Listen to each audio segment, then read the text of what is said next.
नमस्कार दोस्तों, मैं प्रशांत कौशिक संवाद इंडेक मंच पर आप सभी का हार्दिक स्वागत करता हूँ, हार्दिक अभिनंदन करता हूँ। जब लोकसभा अध्यक्ष के चुनाव की बात आई थी, तो जो सत्ता पक्ष का है, बीजेपी का पक्ष है सरकार का, उन्होंने ओम बिरला जी के नाम का वहाँ प्रस्ताव दिया। और वहीं अगर विपक्ष के दलों की बात करें, तो उन्होंने भी लोकसभा अध्यक्ष के तौर पर अपने एक प्रत्याशी का नाम के सुरेश का उन्होंने आगे बढ़ाया। लेकिन बाद के जो घटनाक्रम हुए, उसमें ओम बिरला जी सदन में ध्वनि मत से उनके नाम का प्रस्ताव पारित हुआ। और उसके बाद डिप्टी स्पीकर के पद को लेकर तमाम तरह की राजनीतिक चर्चाएं राजनीतिक गलियारों में चल रही हैं। और लगातार यह बात हो रही है कि डिप्टी स्पीकर का पद जो है परंपरा के अनुसार विपक्षी दलों के पास आना चाहिए, ऐसे विपक्षी दल लगातार दावा कर रहे हैं। हालांकि सत्ता पक्ष ने इसकी को लेकर कोई अपना स्पष्ट नजरिया भी सामने नहीं रखा है कि उनकी डिप्टी स्पीकर के पद को लेकर क्या रणनीति होगी। लेकिन इस बीच एक बड़ा महत्वपूर्ण घटनाक्रम सामने आया। ऐसा बताया जा रहा है कि राणा सिंह जी के द्वारा ममता बनर्जी जी से बात हुई डिप्टी स्पीकर के पद को लेकर। और उस चर्चा में ममता बनर्जी ने अवधेश प्रसाद जी, जो अयोध्या फैजाबाद सांसद चुने गए हैं समाजवादी पार्टी के टिकट पर, उनके नाम का प्रस्ताव दिया। और ये विपक्षी दलों की जो रणनीति है, अवधेश प्रसाद जी को जिस तरह से अखिलेश यादव जी हों, चाहे राहुल गांधी जी हों, या विपक्षी दलों के तमाम नेता लगातार अवधेश प्रसाद जी को एकदम फ्रंट लाइन में रख रहे हैं, सबसे आगे की पंक्ति में अपने साथ रख रहे हैं।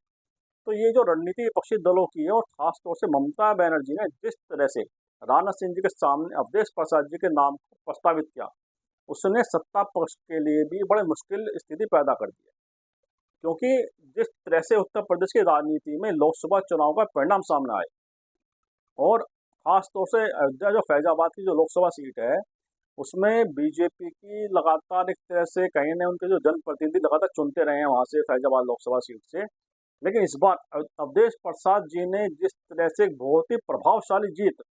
वहाँ से दर्ज की, और अयोध्या उसी फैजाबाद लोकसभा सीट के अंतर्गत सीट आती है, तो ऐसे में एक बड़ा संदेश राजनीतिक तौर पर पूरे देश के अंदर गया। और बड़ी चर्चा में भी रहा कि अयोध्या से बीजेपी चुनाव हार गई। और इसलिए समाजवादी पार्टी पूरी जो राजनीतिक एक उसका जो बढ़त है लेने की कोशिश में है। और अवधेश प्रसाद जी क्योंकि समाजवादी पार्टी के बहुत ही सीनियर लीडर हैं, कई बार वे वहाँ से विधायक रहे हैं मिल्कीपुर विधानसभा सीट से, तो ऐसे में अवधेश प्रसाद जी के नाम को डिप्टी स्पीकर के पद पर आगे बढ़ाने में विपक्षी दलों की रणनीति स्पष्ट रूप से दिखाई दे रही है। एक तो वह मनोवैज्ञानिक दबाव बीजेपी पर बढ़ाना चाहते हैं। और जब अगर डिप्टी स्पीकर का पद विपक्षी दलों को मिल जाता है और अवधेश प्रसाद जी का अगर उसमें निर्वाचन हो जाता है, तो ये समझ लिए कि इंडिया गठबंधन और विपक्षी दलों की राजनीति को एक नया मुकाम हासिल हो जाएगा। और बीजेपी की चिंता यही है कि अवधेश प्रसाद जी के नाम पर, हालांकि उन्होंने कोई अपना स्पष्ट नजरिया भी सामने नहीं रखा है कि उनकी क्या रणनीति है, इसको लेकर उनका क्या फैसला है,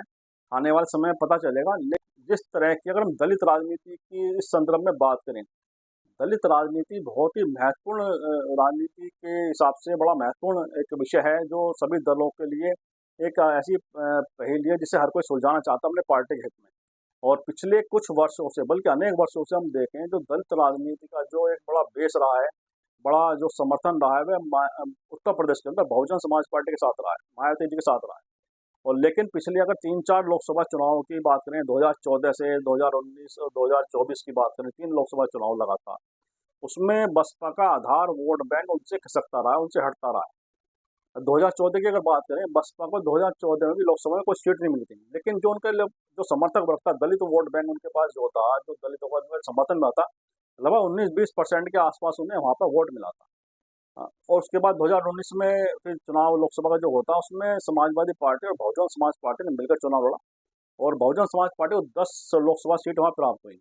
लेकिन इस बार के जो लोकसभा चुनाव सामने आए, इसमें जिसमें 2024 के लोकसभा चुनाव में दलित राजनीति को एक बहुत ही महत्वपूर्ण ये चुनाव उनके लिए साबित हुआ, क्योंकि इस चुनाव में जिस तरह से बहुजन समाज पार्टी से उनका आधार वोट बैंक जो समर्थक वर्ग है जो खिसका है उनसे, जहां 2014 में लगभग 19-20% के आसपास उन्हें वोट मिला था, इस बार लगभग 9% के आसपास, एक सिंगल डिजिट में 10% से कम उन्हें वोट समर्थन हासिल हुआ है। दलित वोटर है, दलित जो समाज है, वह कहीं ना कहीं दूसरी पार्टियों में भी अपनी जगह देख रहा है। और इस बार ऐसा माना जा रहा है कि इंडिया गठबंधन के पक्ष में दलितों का एक बहुत बड़ा समर्थन इंडिया गठबंधन के पक्ष में गया।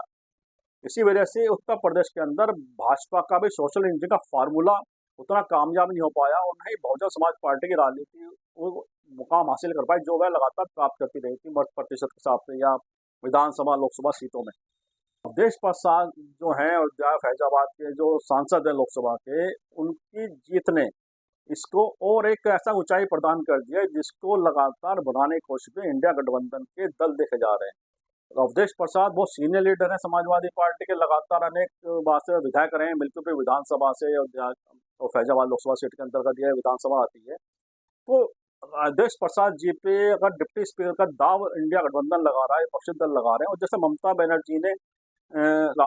बनर्जी जी ने कहा है कि राजनाथ सिंह जी के सामने उनका प्रस्ताव दिया अवधेश प्रसाद जी का, तो ममता बनर्जी ने में जैसे दो निशाने लगाए। एक तो वह चाहती हैं कि विपक्षी दलों के में से जो अन्य घटक दल हैं कांग्रेस को छोड़कर, उनमें से किसी एक उम्मीदवार का नाम डिप्टी स्पीकर के लिए पद के लिए सामने आए। और क्योंकि कांग्रेस बेसिकली वैसे चाहती है कि जो उम्मीदवार है डिप्टी स्पीकर उनके पार्टी से हो, और सबसे बड़ा दल विपक्षी दलों में सबसे बड़ा दल कांग्रेस पार्टी है, लेकिन ममता बनर्जी ने अवधेश प्रसाद जी का नाम आगे करके ये तो कांग्रेस से उस उम्मीदवारी को अपनी जो पार्टी के वे सोच रहे थे कहीं ना कहीं बैकफुट पे लाए हैं। और साथ ही बीजेपी के सामने भी एक मुश्किल पैदा करती है कि आखिर दलित राजनीति को जिस तरह से बीजेपी भी अपने पक्ष में देखना चाहती है, अपने साथ लाना चाहती है, ऐसे में क्या अवधेश प्रसाद जी का नाम के प्रति उनकी आपत्ति बीजेपी की क्या हो पाएगी? तो बीजेपी के रणनीतिकारों को तो बड़ा मुश्किल हो गया कि अवधेश प्रसाद जी के नाम को वह कैसे काउंटर करें, कैसे उनके कोई दूसरा नाम प्रस्तावित करें। और अवधेश प्रसाद जी ऐसा लगता है कि विपक्षी दलों के हाथ में ऐसे तुरुप का इक्का में बन चुके हैं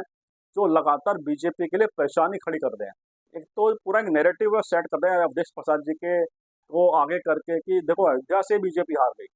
तो नैरेटिव जो गढ़ा गया, जिस तरह से नैरेटिव सेट हो रहा है, बीजेपी के लिए राजनीतिक तौर पर परेशानी पैदा करता है। और आप सभी ने देखा कि जिस तरह से लोकसभा चुनाव जो फैजाबाद लोकसभा सीट से बीजेपी हारी, तो किस तरह से सोशल मीडिया पर अयोध्या के लोगों के प्रति बड़ा नकारात्मक एक एक प्रचार भूमि ऐसी चलाई गई जिसमें अयोध्या के लोगों को लगातार उनकी आलोचना की जाती रही कि राम मंदिर का निर्माण हो गया, शिलान्यास हो गया, पूजा हो गई, प्रतिष्ठा हो गई, उसके बावजूद भी वहाँ के लोगों ने समाजवादी पार्टी को जिता दिया, बीजेपी को हरा दिया। तो एक तरह से एक एक वर्ग ने लगातार सोशल मीडिया पर अयोध्या के लोगों की आलोचना करी, और उसने भी बीजेपी के लिए बड़ी मुश्किल पैदा कर दी स्थिति। क्योंकि जो नैरेटिव सेट करने की कोशिश की कुछ लोगों के द्वारा, उसने बीजेपी को राजनीतिक रूप से कहीं ना कहीं नुकसान पहुंचा, कहीं ना पीछे धकेल दिया। और खासतौर से उत्तर प्रदेश की राजनीति में बात करें तो अवधेश प्रसाद जी का जीतना समाजवादी पार्टी और इंडिया गठबंधन के लिए ऐसा एक मास्टर स्ट्रोक की तरह सामने आया, ऐसा तुरुपकट का अवधेश प्रसाद जी बन गए हैं जो लगातार बीजेपी को कहीं ना कहीं परेशानी में डाल रहे हैं उनको आगे करके। और आपने देखा होगा कि लोकसभा के अंदर अगर पहली पंक्ति में अवधेश प्रसाद जी बैठते हैं अखिलेश यादव जी के साथ में, राहुल गांधी जी के साथ में, और चाहे लोकसभा के बाहर भी जो दृश्य सामने आते हैं, फोटो सामने आते हैं, तो अवधेश प्रसाद जी को लेकर विपक्षी दल आगे खड़े रहते हैं। तो ऐसा लगता है कि विपक्षी दलों के लिए अवधेश प्रसाद जी एक बहुत बड़े चेहरे के तौर पर, दलित राजनीति के बड़े चेहरे के तौर पर, और कहते हैं ना पूरी राजनीति के लिए ऐसा मुफीद चेहरा सामने आ गए हैं, मुफीद चेहरा बन गए हैं, जो बीजेपी को लगातार कहीं ना कहीं बैकफुट पर ढकेलने के लिए जो प्रयास है विपक्षी दलों का, उसमें उन्हें कामयाबी अवधेश प्रसाद जी के नाम से या उनके चेहरे से, उनकी पर्सनैलिटी से उन्हें मिल रही है। और बीजेपी के लिए चिंता का सबब यही है कि कैसे वह इस जो नैरेटिव बन रहा है, जो विपक्षी दल लगातार हावी हो रहे हैं मुद्दों को लेकर, विभिन्न तरह की नीतियों पर जो लगातार आलोचना कर रहे हैं बीजेपी की, उसका वह कैसे मुकाबला करे। और बीजेपी के लिए परेशानी यही कि लगातार ऐसे मुद्दे भी सामने आ रहे हैं जो उनके लिए चुनौती पैदा कर रहे हैं, मुश्किल पैदा कर रहे हैं, चाहे नीट परीक्षा का मामला हो या दूसरी परीक्षा का मामले हो या दूसरे अन्य ऐसे घटनाक्रम जहाँ बीजेपी सरकार की नीतियों पर विपक्षी दलों को उंगली उठाने का मौका मिल रहा है। तो तमाम ऐसे मुद्दे लगातार सामने आ रहे हैं, और इसमें डिप्टी स्पीकर पद इतना महत्वपूर्ण हो गया है कि शहर माता खेल लगातार पार्लियामेंट के अंदर विपक्षी दल और बीजेपी के बीच चल रहा है। ओम बिरला जी को स्पीकर बनाकर बीजेपी ने जहां अपनी द्वार से शक्ति प्रदर्शन किया है कि हम बहुमत में हैं, हमारे जहां जो हम चाहेंगे वही हम डिप्टी अपना वही स्पीकर हम बनाएंगे। और ओम बिरला जी के व्यवहार को लेकर, ओम बिरला जी की जिस तरह से कार्यशैली रही है, उस पर विपक्षी दल लगातार आपत्ति जताते रहे हैं। विपक्षी दलों का लगातार ये कहना है कि ओम बिरला जी जिस तरह से सदनी कार्रवाई चलाते हैं वह विपक्षी दलों के साथ न्याय संगत नहीं है। ये आरोप विपक्षी दल लगातार लगाते रहे, लेकिन आने वाले समय में देखना होगा कि ओम बिरला जी अपनी कार्यशैली से कितना संतुष्ट कर पाते हैं विपक्षी दलों को, या विपक्षी दल ओम बिरला जी की जो कार्यशैली है उसके अनुरूप अपने को कैसा ढाल पाते हैं, ये तो आने वाले समय बताएगा। तो अवधेश प्रसाद जी को लेकर जिस तरह की विपक्षी दलों की रणनीति सामने आई है, उसने ये बात तो स्पष्ट कर दी कि अवधेश प्रसाद जी को लेकर वह दलित राजनीति को मुख्य धारा में लाने का तमाम तरह के प्रयास विपक्षी दल इस समय करेंगे। और बीजेपी के लिए परेशानी ये है कि अवधेश प्रसाद जी के नाम को वह कैसे उनके खिलाफ कोई दूसरा उम्मीदवार लाए, उसको लेकर भी बीजेपी के अंदर मंथन चल रहा है। बीजेपी लगातार दलित राजनीति को केंद्रित, तो दलित राजनीति मुख्य भूमिका निभाएगी आने वाले चुनाव में भी। तो उसको लेकर बीजेपी भी इस समय बड़ी मुश्किल में दिखाई दे रही है। तो ये कहा जा रहा है कि अवधेश प्रसाद जी तुर्क को इक्का साबित होंगे विपक्षी दलों की रणनीति के हिसाब से, और विपक्षी दलों की राजनीति को लेकर भी विपक्षी दलों का मास्टर स्ट्रोक है।